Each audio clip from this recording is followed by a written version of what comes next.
Maafkan aku, lirih Keina pada sang suami yang masih menatapnya dengan raut wajah penuh dengan kekecewaan. Hubungan jika tidak ada rasa percaya untuk apa, Ki, aku percaya padamu, dan aku juga merasa kau berhak percaya padaku. Apa semua bukti bahwa aku berubah itu tidak cukup? Katakan aku harus apa agar kau mempercayaiku? Tanya Ezra dengan gusar. Keina tahu bahwa Ezra sedang menahan emosi yang ada di hatinya. Aku percaya padamu, sayang, aku percaya, semua yang kau buktikan dan kau lakukan untukku itu sudah lebih dari cukup. Tidak Ki, jika yang kau katakan itu benar, mengapa kau membahayakan dirimu dan juga Boy? Kenapa kau tidak mengingat semua yang aku lakukan untukmu hanya karena kau melihat cincin dan kalung itu? Tanya Ezra lagi. Keina ingin menjelaskan tapi, cukup Ki, aku tahu akan posisiku di hatimu. Lakukan yang kau suka dan yang kau pikirkan. Aku tidak akan melarangmu atau bahkan mengekangmu dengan rasa cintaku ini, ucap Ezra. Ia berlalu pergi. Tunggu, Ezra, panggil Keina. Ezra menghentikan langkahnya tepat di pintu masuk. Aku akan mencari makanan untukmu, tetaplah di sana, ucapnya, lalu melanjutkan langkahnya berlalu pergi. Keina terdiam, ia melihat raut kekecewaan di wajah Ezra yang sangat dalam. Baru kali ini pria itu bersikap seperti itu padanya, Keina semakin merasa bersalah. Saat Keina ingin bangkit, Gea masuk ke dalam ruangannya dengan membawa yang diperintahkan Ezra tadi melalui Radit. Keina, kau baik-baik saja? Tanyanya. Keina mengangguk mantap. Kau bohong kepada kami. Kau bukan ke mansion kedua melainkan bertemu dengan wanita ular itu, ucapnya kesal. Keina tersenyum tipis. Ia sekarang sedang memikirkan Ezra yang marah kepadanya. Kau kenapa? Tanya Gea. Keina menghela napas panjang. Ezra marah padaku karena aku tidak percaya padanya. Soal cincin itu, tanya Gea. Keina menganggukkan kepalanya mantap. Tuan muda adalah orang yang realistis dan juga akan bersikap bodoh jika sudah mencintai seseorang. Tapi, aku lihat sendiri bahwa dia mencintaimu Ki, dia benar-benar cinta padamu, ujar Gea. Keina mendengarkan perkataan Gea baik-baik. Aku tahu dengan kesalahan tuan muda dulu, tapi dia juga sudah berusaha memperbaiki semuanya. Dan kau juga sudah mengambil kesepakatan untuk memaafkan beliau bukan? Itu artinya kau menjalani rumah tangga yang sebenarnya dengan tuan, lanjutnya. Keina menatap Gea dengan intens, ia semakin merasa bersalah saja pada Ezra.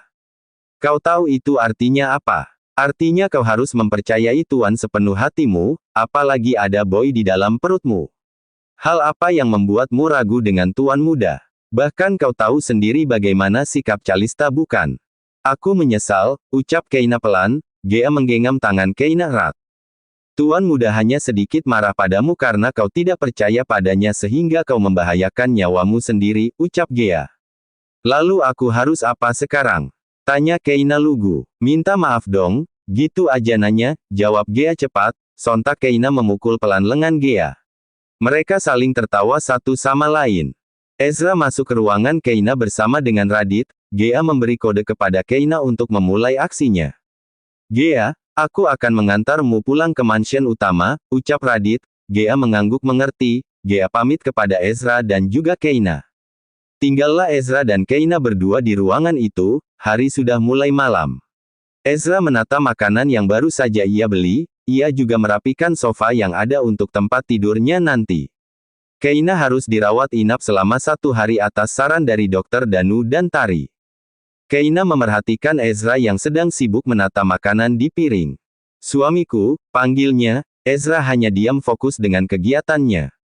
Ternyata marah beneran, gumam Keina di dalam hati. Ia memikirkan cara untuk merayu sang suami.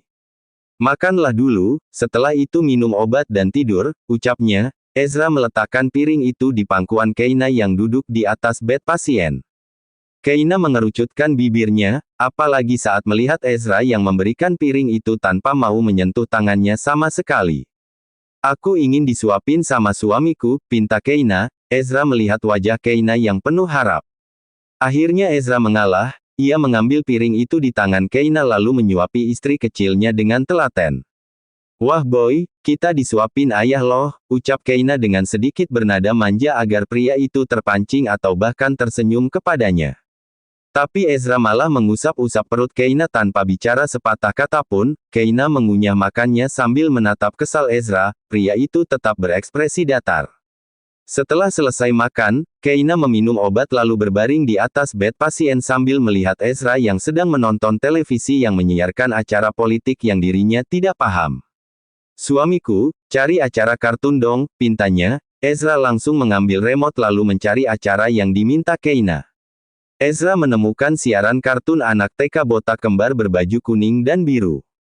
Ini aja suamiku," ucapnya. Ezra meletakkan remote itu di meja lalu ikut menonton acara yang dipinta Keina. Keina tidak fokus menonton kartun itu, ia lebih melihat ke arah Ezra yang masih saja diam sedari tadi. Kalau diam begitu terus gimana mau ngerayunya? Gumam Keina di dalam hati, tiba-tiba ide jahil dan briliannya muncul. "Suamiku, aku ingin buang air kecil," ucapnya. Ezra langsung bangkit dari duduknya. "Bisa jalan sendiri kan?" tanyanya. Keina merasa senang mendengar suara yang sangat ia rindukan itu, padahal baru beberapa menit tidak mendengarnya. "Tidak bisa, gendong," pintanya dengan manja. Ezra menggendong Keina ala bridal style. Dengan posisi itu Keina bisa melihat wajah tampan sang suami. Jujur Keina tidak mengerti dengan Ezra, yang marah tapi masih peduli padanya. Sesampainya di toilet, Ezra mendudukkan Keina di kloset. "Aku akan menunggu di luar, jika sudah selesai panggil saja aku," ucapnya. Saat Ezra ingin berlalu pergi, Keina mencekal tangannya. "Temani aku," pintanya. Ezra mengangguk saja. Keina tersenyum tipis kala Ezra memalingkan wajahnya ke arah lain. Biasanya pria itu akan bersikap mesum padanya saat seperti ini. Tapi kali ini, Ezra benar-benar dalam mode marah, sehingga tidak mau mesum pada sang istri. Setelah Keina selesai, ia meraih tangan Ezra untuk membantunya berdiri. Keina juga meraih wajah Ezra yang sangat tampan itu. Ia tanda pagar bibir Ezra sampai lama tapi pria itu tidak menyambut kedatangan bibirnya. Keina menatap Ezra tajam, tapi pria itu malah memalingkan wajahnya, tidak ingin menatapnya sama sekali. "Kau tidak membalas tanda pagarku?" tanya Keina kesal. Bukannya menjawab Ezra malah menggendongnya lalu mendudukkan Keina di sofa untuk menonton acara kartun kesukaannya itu. Keina mengerucutkan bibirnya, karena Ezra tidak membalas tanda pagarnya walaupun itu hanya sesaat saja. "Keterlaluan," gumam Keina di dalam hati. Ia menatap tajam Ezra yang sedang membuatkan susu untuknya. "Ini habiskan susunya," ucap Ezra. Keina mengambil gelas susu itu lalu menenggaknya habis tak tersisa. Keina memerhatikan Ezra yang menonton acara kartun itu. Wajahnya terlihat lelah tapi tidak mengurangi ketampanannya. "Suamiku sangat tampan," puji Keina. Ezra menatapnya sebentar lalu kembali fokus ke layar itu. Keina mendekati Ezra sehingga ia menempel pada pria itu. "Bajunya buka dong, aku ingin pakai itu," pinta Keina lagi. Ia sangat suka dengan pakaian yang bau keringat Ezra. Ezra langsung membuka kemejanya, lalu menyerahkan kepada Keina yang sudah menunggu dengan wajah berbinar. Keina sangat senang. Ia langsung membuka pakaian pasien lalu memakai kemeja itu di hadapan Ezra. Ezra memalingkan pandangannya, ia tidak ingin melihat Keina seperti itu, bisa roboh pertahanan nafsunya nanti. Keina seolah-olah memeluk dirinya sendiri, kemeja Ezra yang bau sangat nyaman baginya. Keina merasa nyaman sedangkan Ezra bertelanjang dada, ia tidak membawa pakaian ganti. Ezra mengambil tote bag yang dibawa Gea tadi. Ia melihat ada kaos oblongnya yang mungkin sengaja Gea bawakan untuknya. Ezra langsung memakainya, tiba-tiba saja Keina memeluknya erat. Menempel bak perangko, Ezra hanya terdiam dengan sikap Keina yang aneh ini. Keina mencium aroma tubuh Ezra yang sangat membuatnya nyaman, ia terus menempel pada Ezra hingga tertidur dalam dekapan sang suami. Ezra merasakan deru napas Keina yang mulai teratur, ia tersenyum tipis. "Kalau lagi marah aja sikap manjanya itu keluar," ucapnya. Ezra menggendong Keina lalu merebahkan dirinya di atas bed pasien. Bahkan Keina tidak terusik dengan aktivitas Ezra yang sedang menghujami wajahnya dengan ciuman bertubi-tubi. "I love you," bisik Ezra. Ia berencana untuk terus mendiamkan Keina. Karena ia ingin tahu apa yang akan dilakukan istri mungilnya untuk membujuk dirinya. Pagi hari Keina terbangun dari tidurnya kala cahaya terik matahari menyilaukan matanya. Keina bangkit dan duduk, ia menguap sambil melihat-lihat ruangannya. Dan Keina tidak melihat Ezra dimanapun, membuatnya menjadi panik. Ezra, panggilnya, tapi tidak ada sahutan. Keina semakin panik, ia takut ditinggalkan pria itu lagi. Saat Keina ingin turun dari bed pasien, Ezra datang dengan membawa berbagai makanan.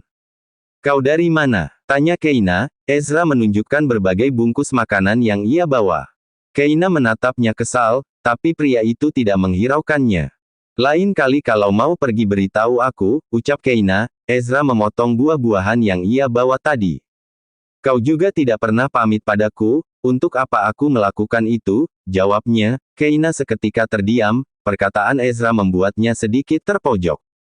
Aku kan sudah minta maaf, lirihnya. Ezra tersenyum tipis sambil memberikan potongan buah apel dan pir kepada Keina. Makanlah buahnya dahulu, setelah itu makan bubur. Kita akan pulang sebentar lagi, ucap Ezra. Keina mengangguk saja.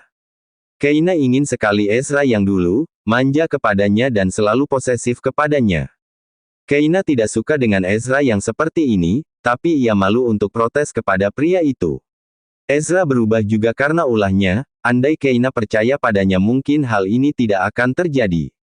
Setelah Keina selesai makan, Dokter Danu masuk bersama dengan Dokter Tari. Waktunya kita periksa ya Nyonya, ucap Tari. Keina mengangguk saja. Tari memeriksa kandungan Keina yang sudah memasuki trimester kedua.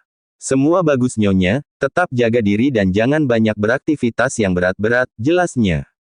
Lalu apa lagi dok? Mari kita bicarakan di luar, ajak Ezra. Dokter Tari berlalu keluar kamar bersama dengan Ezra. Dari celah pintu yang sedikit terbuka, Keina dapat melihat Ezra yang sedang berbicara kepada Tari. Ki, kenapa wajahmu terlihat masam begitu? Tanya Danu. Keina menarik napas dalam-dalam. Ezra marah padaku kak, dari kemarin loh, jawabnya. Danu tersenyum kecil. Aku akan memberi ide brilian padamu, agar Ezra tidak marah lagi. Idemu kak, aku tidak akan percaya lagi padamu. Tolak Keina. Danu menautkan alisnya. Kenapa? Tanyanya, padahal ia sudah sangat bersemangat untuk memberitahu Keina. Kemarin saja aku minta solusi malah kau membuatku dalam posisi ini, ucap Keina. Seketika Danu ingat dengan yang dimaksud Keina. Hehe maafkan kakak, ya, begini, cara merayu Ezra itu mudah. Keina menjadi penasaran. Ia sudah putus asa membujuk pria itu. Apa kak? Beritahu aku. Danu berbisik kepada Keina. Wanita itu mengangguk paham dengan yang dijelaskan oleh Danu. Kau yakin akan berhasil? Tanya Keina. Danu mengangguk mantap. Pasti sangat manjur, jawabnya. Melihat wajah Danu membuatnya menjadi yakin. Oke semangat berjuang ya, semoga berhasil, ucap Danu. Pria itu berlalu pergi. Keina tersenyum senang karena sudah menemukan ide brilian dari Kak Danu. Ia sudah tidak sabar untuk bereaksi malam nanti. Tepat di tengah hari, Ezra dan Keina pulang ke mansion utama. Di sana sudah ada Renata dengan Rose yang menunggu kedatangan mereka. Rose memijat tangan Keina yang berbaring di kamarnya, serta Renata yang sedari tadi terus menceramahi sang putrinya. Kau itu harus bersikap baik pada suamimu, Ki. Ibu lihat, Ezra sudah benar-benar berubah, ucap Renata. Keina mengangguk saja. Ini dibilangin ngangguk mulu tapi nggak didengerin. Ibu, Keina dengar, dan Keina juga menyesal kok dengan apa yang Keina lakuin hanya karena curiga dengan Ezra, jelasnya kepada sang ibu. Rose tersenyum tipis mendengar perdebatan kecil antara ibu dan anak itu. Ibu Renata, jangan terus salahkan Keina dalam hal ini. Ezra juga salah, sudahlah, timpal Rose. Renata tersenyum saja. Renata sangat bersyukur putrinya memiliki mertua yang baik dan selalu saja mendukungnya dalam hal apapun. Ezra di mana ma, bu? Tanya Keina kepada kedua orang tuanya. Tadi Ezra mama lihat lagi bicara dengan Radit di lantai bawah, mungkin membahas soal masalah perusahaan di Surabaya, sahut Rose. Keina rindu dengan wajah tampan itu. Keina berbincang dengan Rose dan Renata. Mereka membahas tentang menjaga kehamilan dan juga cerita tipis-tipis mengenai lahiran nanti. Keina sudah tidak sabar menyambut Boy, rasanya ia ingin sekali cepat mencapai posisi itu. Malam hari Keina makan malam seorang diri di kamar, dengan Gea yang menemaninya. Ezra sedang sibuk mengerjakan dokumennya, bahkan sedari tadi siang Keina tidak melihat Ezra sama sekali. Gea, panggilnya, sang pemilik nama yang sedang menatap ponsel dengan tangan ditekuk wajah tidak mendengar panggilan Keina. Gea, panggil Keina lagi. Seketika Gea tersadar, ia menatap Keina yang menatapnya juga dengan heran. Kau tumben melamun, ada masalahkah? Tanya Keina. Gea mengangguk mantap. Aku ingin kuliah, Ki, jawabnya. Keina kira Gea melamun karena memikirkan Radit. Kalau pengen kuliah aja melamunnya enggak gitu, Gea, pasti kamu mikirin Radit, ucap Keina. Seketika Gea mengangguk mantap. Aku sepertinya tidak akan menyukainya lagi, semakin lama aku semakin merasa kalau dia sangat susah untuk kugapai, curhatnya. Keina mencerna curhatan Gea dengan baik. Aku dan dia beda kasta, banyak sekali perbedaan kami Ki, lanjutnya. Keina mengerti dengan posisi itu. Aku juga kalau tidak karena hutang tidak akan bisa menikah dengan Ezra, dan kau tahu aku tidak langsung bahagia dalam pernikahanku, ucap Keina. Gea menjadi terharu dengan perjuangan Keina selama ini. Jangan pikirkan yang aneh-aneh, lakukan apa yang perlu kau lakukan saja. Nanti soal itu aku yakin ada takdir yang bekerja, ucap Keina. Gea mengangguk setuju. Baiklah, kau sudah selesai makan kan?